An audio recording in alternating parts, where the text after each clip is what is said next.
Eu tinha 40 anos quando finalmente entendi o que significa ter um cantinho que é só seu. Não estou falando de uma casa inteira, não estou falando de um apartamento ou de um endereço no registro. Estou falando daquele canto específico, aquele pedaço de chão onde você coloca as coisas que importam do jeito que elas importam, e ninguém toca, ninguém move, ninguém reorganiza com a melhor das intenções do mundo. O meu cantinho era o quarto de leitura. Quando a gente comprou a casa em Ribeirão Preto, o quarto menor ficou vazio por quase 2 meses. O meu marido queria transformar em depósito. Eu queria transformar em alguma coisa que eu ainda não sabia nomear direito, mas que eu sentia na forma como eu ficava parada na porta, olhando para aquelas paredes brancas, com uma vontade estranha de sorrir. Até que numa tarde de sábado eu disse para ele: "Esse quarto é meu." E ele olhou para mim com aquela expressão de quem não entende completamente, mas reconhece que não precisa entender para respeitar. "Tudo bem," ele disse. Levei 3 semanas para organizar.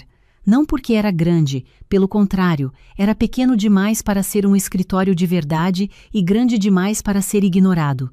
Tinha uma janela que dava para a lateral da casa, onde o vizinho tinha um limoeiro que aparecia no enquadramento como se tivesse sido plantado ali de propósito. Coloquei uma poltrona cinza, que eu achei num brechó em São Paulo, numa viagem de trabalho. Uma luminária de chão que demorei semanas pesquisando antes de comprar. 2 prateleiras de madeira escura que o meu marido instalou numa tarde de domingo enquanto eu ficava passando o nível para garantir que estavam alinhadas. Os livros foram organizados do jeito que só faz sentido para mim, não por ordem alfabética, não por cor, mas por como eu me lembro deles, por fase da vida, por como me senti quando terminei cada um.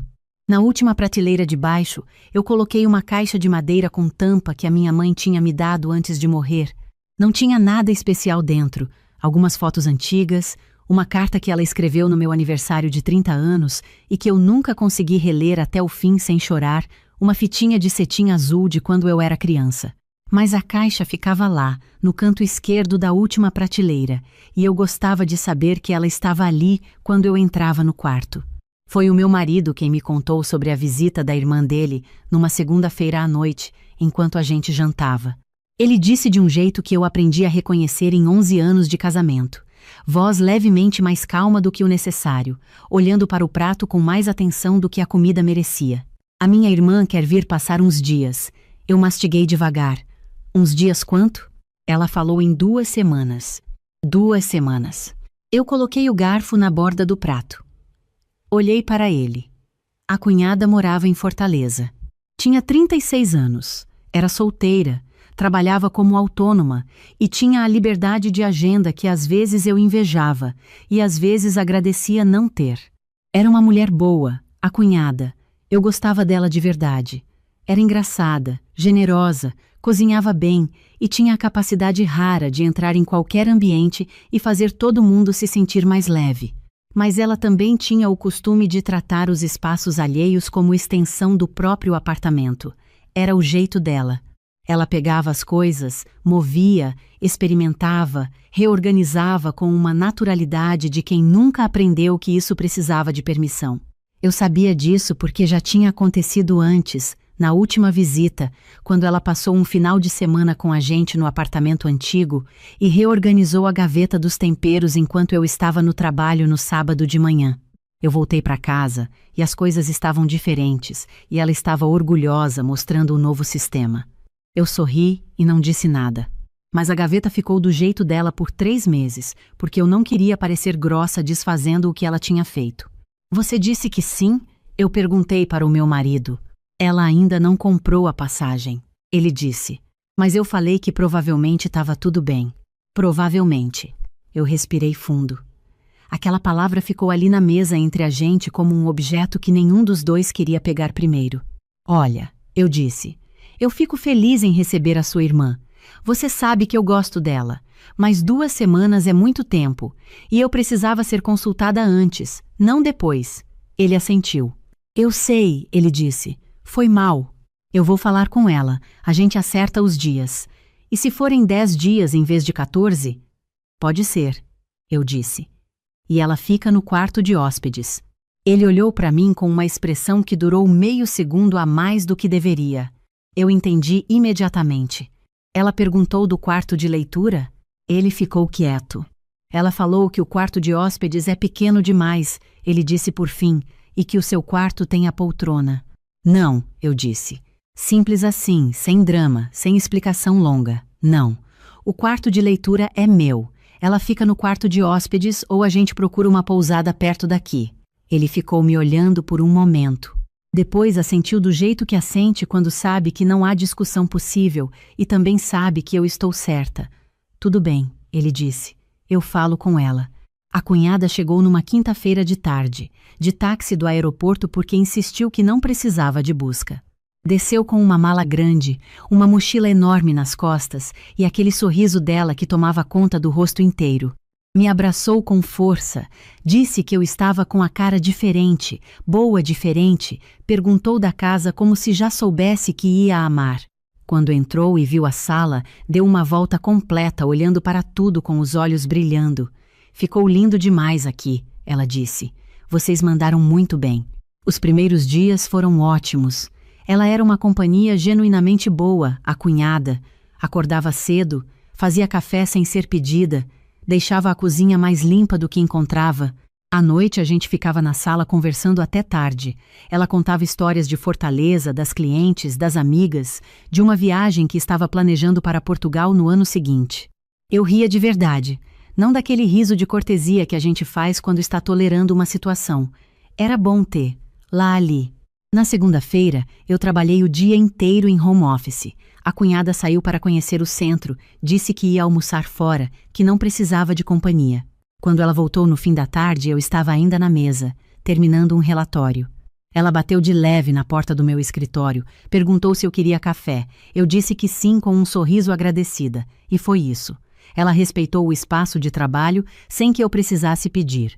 Na terça-feira, eu notei que a fruteira da cozinha estava diferente.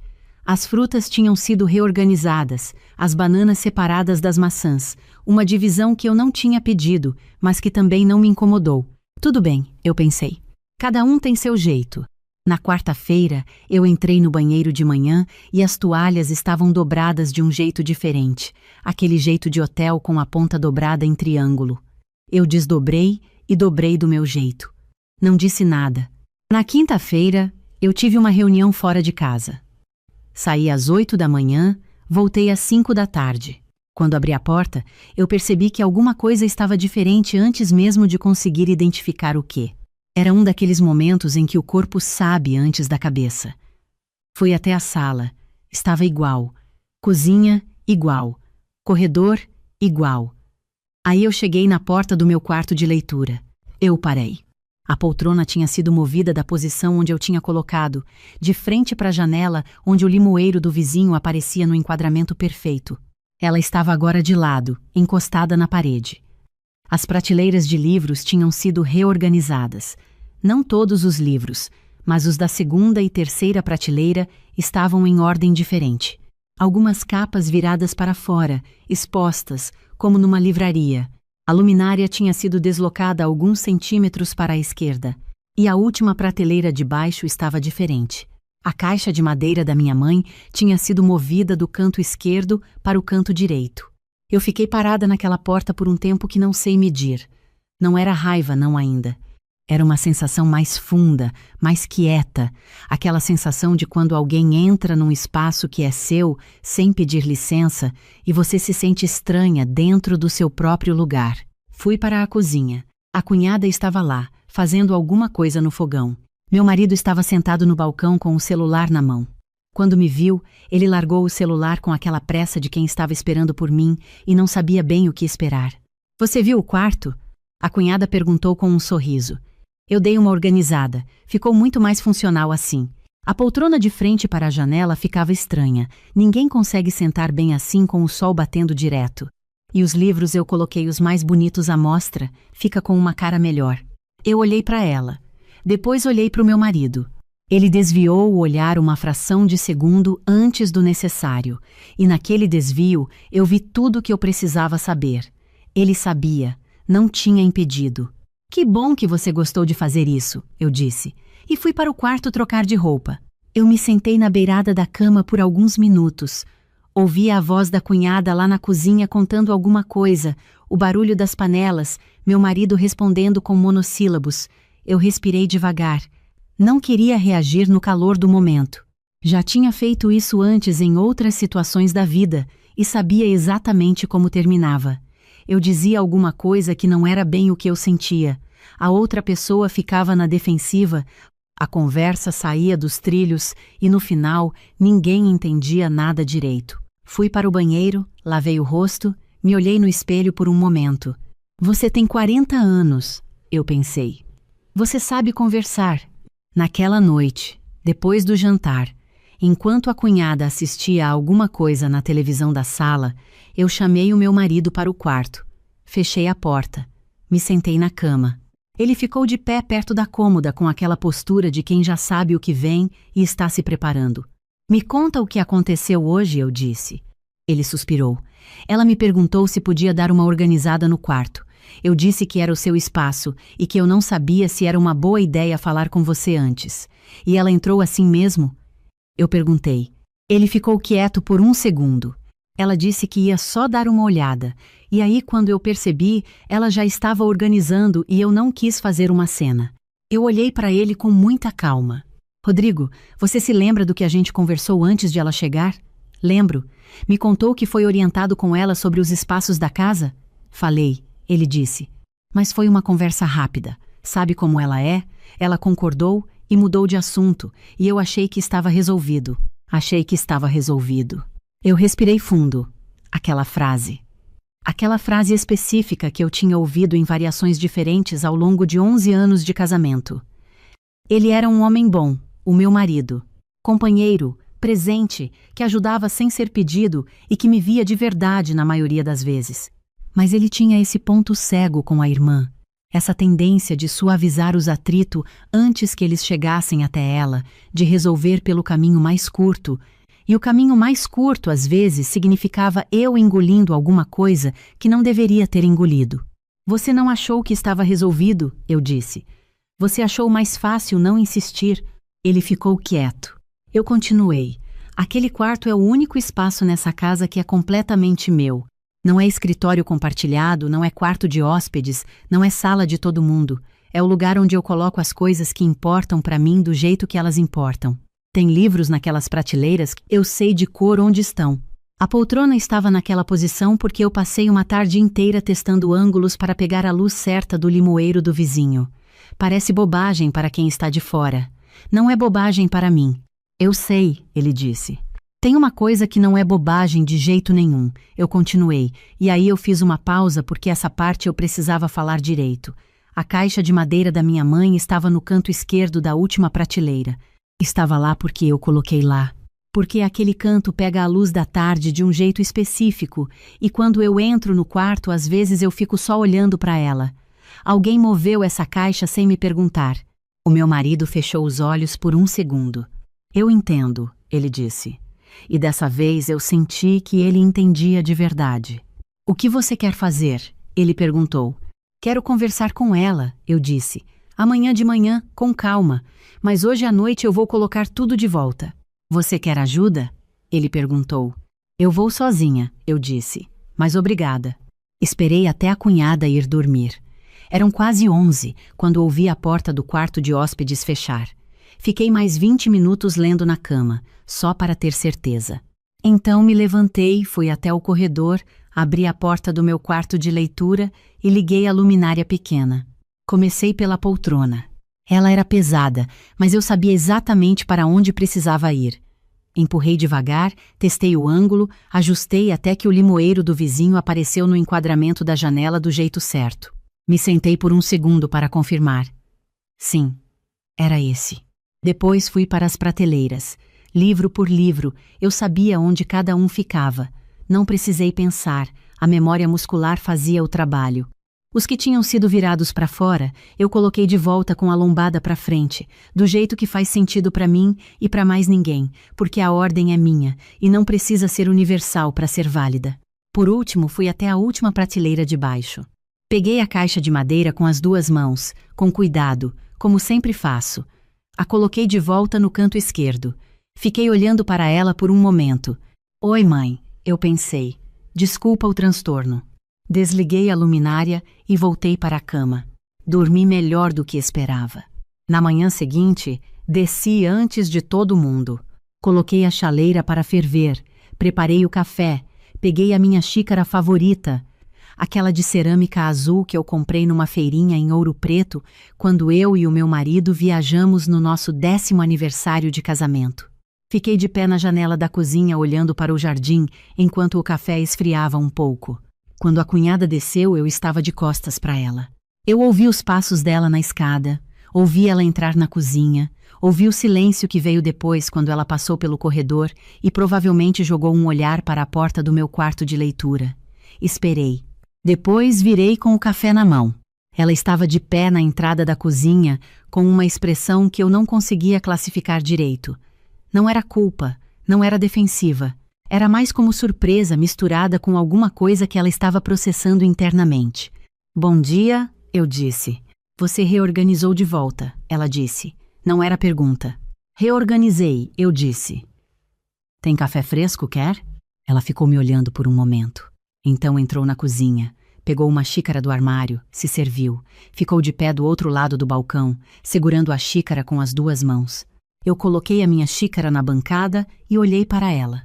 Eu sei que você fez isso com a melhor das intenções, eu disse. Eu te conheço há 11 anos e sei que o seu jeito de mostrar carinho é esse. É fazer, é organizar, é melhorar as coisas para as pessoas que você ama. Eu sei que não foi maldade, mas aquele quarto é o único espaço nessa casa que é completamente meu e cada coisa nele está onde está porque eu coloquei com intenção. Quando você mudou as coisas sem me perguntar, mesmo que fosse para melhorar, você tirou isso de mim. Eu precisava que você soubesse. Ela ficou quieta por um tempo que pareceu longo, mas que talvez não fosse. A caixa, ela disse por fim. A caixa de madeira, eu disse. Era da minha mãe. Ela fechou os olhos por um segundo. Quando abriu, eu vi que ela estava processando alguma coisa real, não ensaiando uma resposta. Eu não sabia, ela disse. Eu devia ter perguntado antes de entrar naquele quarto. Devia ter perguntado antes de tocar em qualquer coisa. Ela parou. Apoiou a xícara no balcão. Eu faço isso, ela disse, e eu percebi pelo tom que não era desculpa. Era ela tentando entender a si mesma em voz alta. Eu entro nos espaços das pessoas como se fossem meus. Sempre fiz isso. Na casa da minha mãe, na casa do meu irmão quando ele morava sozinho, na casa das minhas amigas. Eu acho que estou ajudando e não para pensar que a pessoa pode querer as coisas do jeito que elas estão, mesmo que para mim pareça que podia ser diferente. Eu a ouvi sem interromper. A Fernanda já brigou comigo por causa disso. Ela continuou.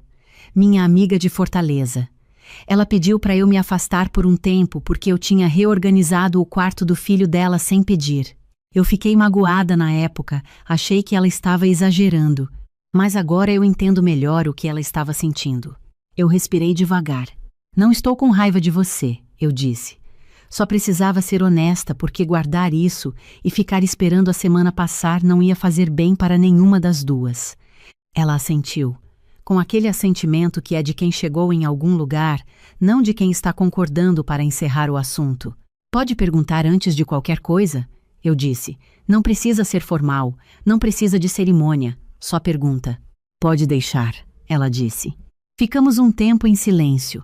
Não era um silêncio desconfortável, era o tipo de silêncio que aparece depois que alguma coisa verdadeira foi dita e ainda está pousando.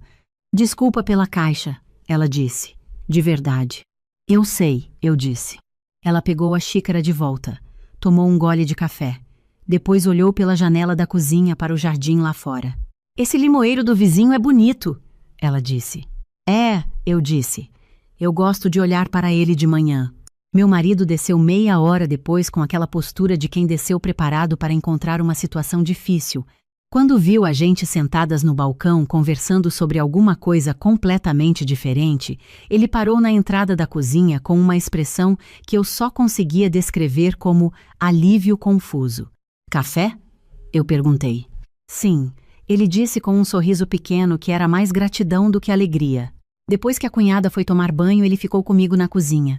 Me olhou por um segundo de lado enquanto lavava a xícara dele. Foi bem? Ele perguntou. Foi, eu disse. Ele ficou me olhando com aquela expressão que ele tem às vezes e que eu não sei nomear direito. Uma mistura de admiração e reconhecimento e alguma coisa mais funda que fica embaixo das palavras. Eu devia ter segurado mais, ele disse, quando ela disse que ia dar uma olhada no quarto. Eu sabia que não ia ficar só em olhar e deixei assim mesmo. Eu sei, eu disse sem raiva, mas isso é algo que você pode mudar. Não é sobre ela ser do jeito que ela vai continuar sendo assim. É sobre você aprender a dizer não quando é necessário, mesmo que seja para sua irmã, mesmo que seja desconfortável. Ele assentiu devagar. Você acha difícil falar essas coisas para ela? Eu perguntei. Acho, ele disse. Tenho medo de magoar. Eu coloquei a minha xícara na pia e me virei para ele. Rodrigo, você pode falar as coisas com cuidado e ainda assim ser claro.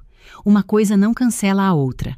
O que você chama de não querer magoar, às vezes, é só não querer o desconforto da conversa. E aí o desconforto vai parar em outra pessoa, que geralmente sou eu. Ele ficou olhando para mim por um momento longo. Você está certa, ele disse.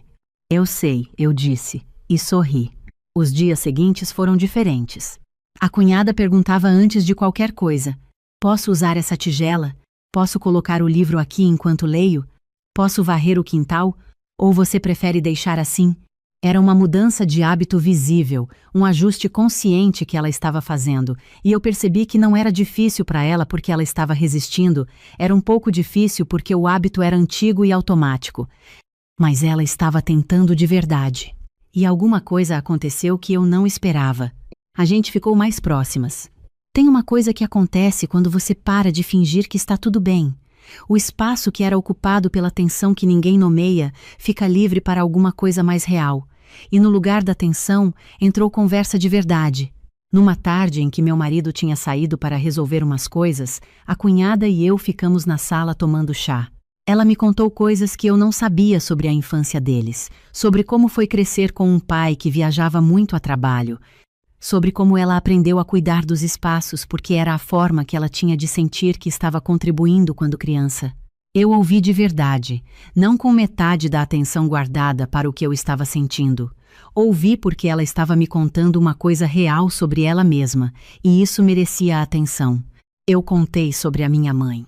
Não tudo, porque algumas coisas ainda ficam presas na garganta quando eu tento falar, mas contei o suficiente para que ela entendesse por que a caixa importava. Ela ouviu sem interromper, sem apressar, sem dizer você precisa superar ou ela ia adorar te ver assim. Ela só ouviu.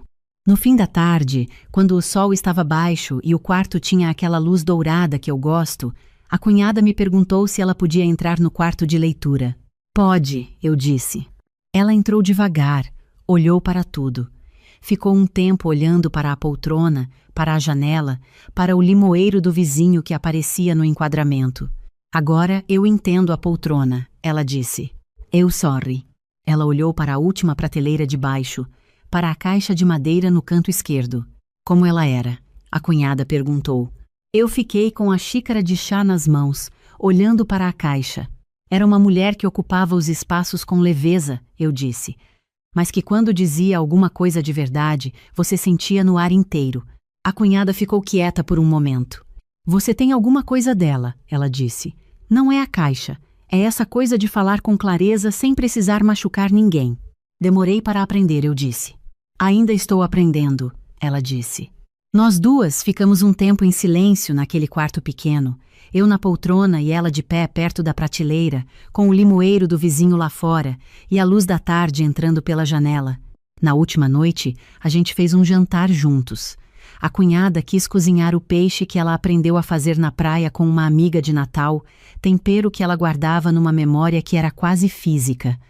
Eu fiz a farofa que aprendi com a minha avó, com banana e bacon, aquela que minha família sempre fez para festas e que eu ainda não tinha conseguido reproduzir com o mesmo sabor, mas que a cada tentativa chegava mais perto.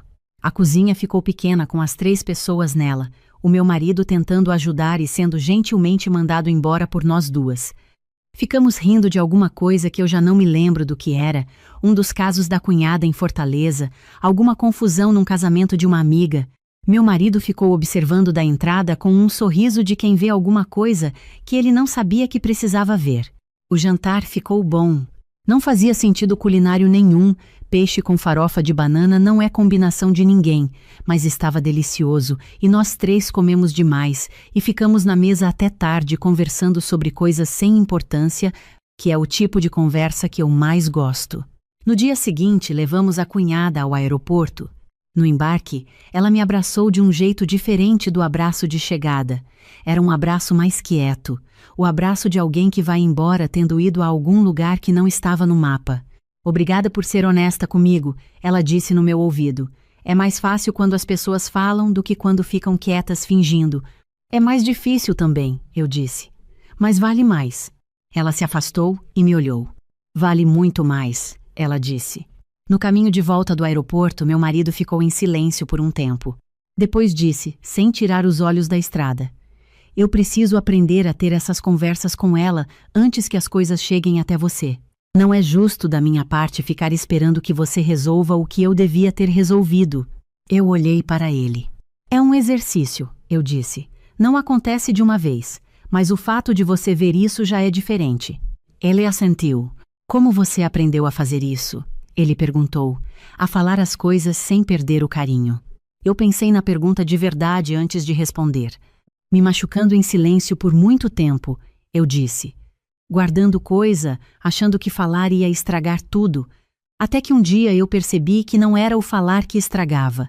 Era o guardar. Não de uma vez, mas aos poucos. Que nem umidade na parede. Você não vê acontecer, mas um dia você olha e o estrago está feito. Ele ficou quieto.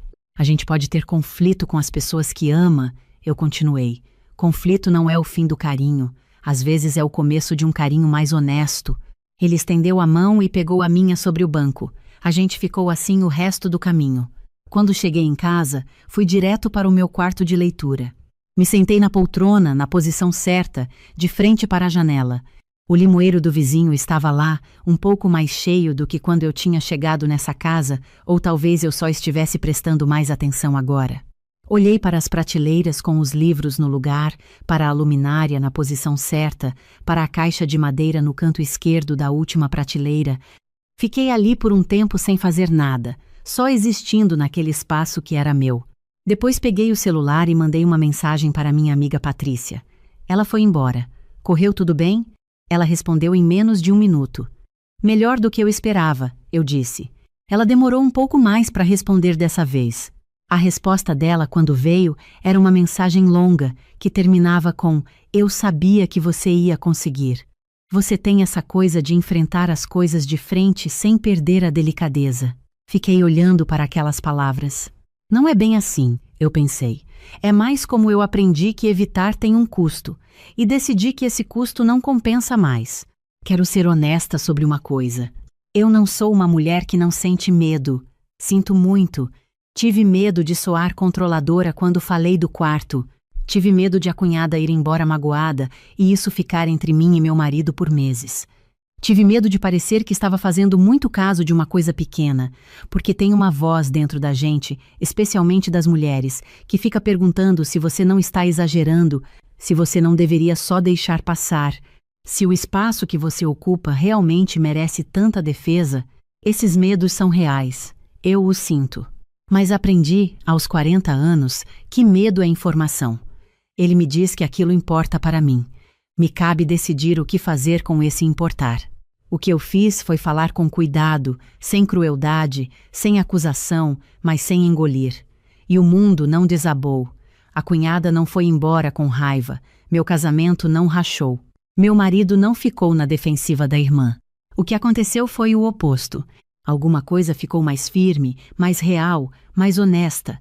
Tem uma coisa que a minha mãe dizia que eu não entendia direito quando era mais jovem.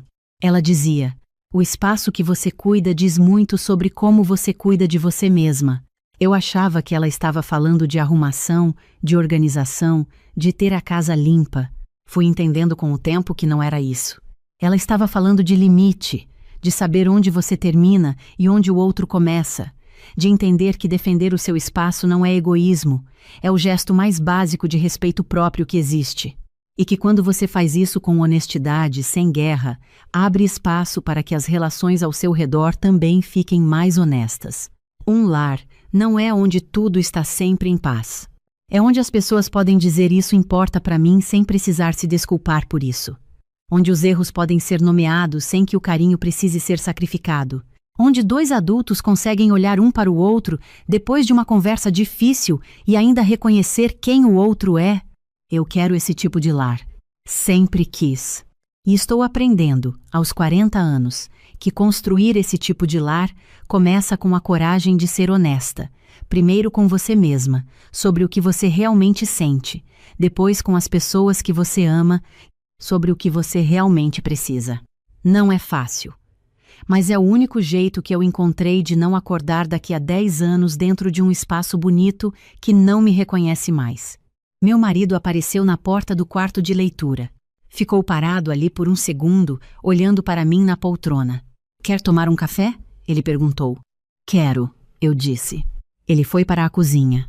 Eu fiquei mais um momento olhando para o limoeiro do vizinho pela janela, para a luz da tarde que estava começando a mudar de ângulo, para a caixa de madeira no canto esquerdo da prateleira de baixo.